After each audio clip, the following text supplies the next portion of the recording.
నీకోసం ఏం తెచ్చానో చెప్పుకోవచ్చా? ఏం తెచ్చావురా? ఇదిగో. ఎక్కడదిరా ఈ చీర? మొన్న డాడీ మనం బయటికి వెళ్ళినప్పుడు ఈ చీర చూసి బాగుందన్నావు కదమ్మా. నీ ఇష్టాలు ఎటు డాడీ పట్టించుకోడు, అందుకని నేనే నీకోసం కొన్నానమ్మా. నా కోసమా? ఇది కనీసం 1000 రూపాయలైనా ఉంటుంది. అంత డబ్బు నీకెక్కడదిరా? అమ్మా అది ఏ చెప్పలేకపోతున్నావే? ఎక్కడ దొంగతనం చేసి చీర కొనుక్కొచ్చావు? చెప్పరా, చెప్పు. నేనెక్కడా దొంగతనం చేయలేదమ్మా. నీ కొడుకు అలాంటి వాడు కాదమ్మా. నోర్ముయ్. ఎన్నాళ్ళు మొగుడు సరైనవాడు కాకపోయినా నాకు నా కొడుకున్నాళ్ళే, వాడి కోసం బ్రతికితే చాలే అనుకున్నా.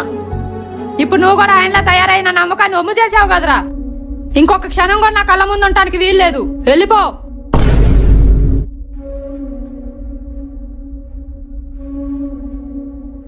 అమ్మా, మీ బాబేడి?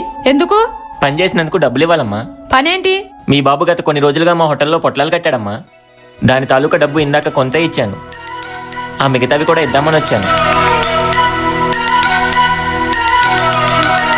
అదేంటో అమ్మా, వాడు స్కూల్లో కానీ వద్దన్నా వచ్చి పొట్లాలు కడతాడమ్మా. ఎందుకురా అంటే మా అమ్మకి సర్ప్రైజ్ ఇవ్వాలంటాడు.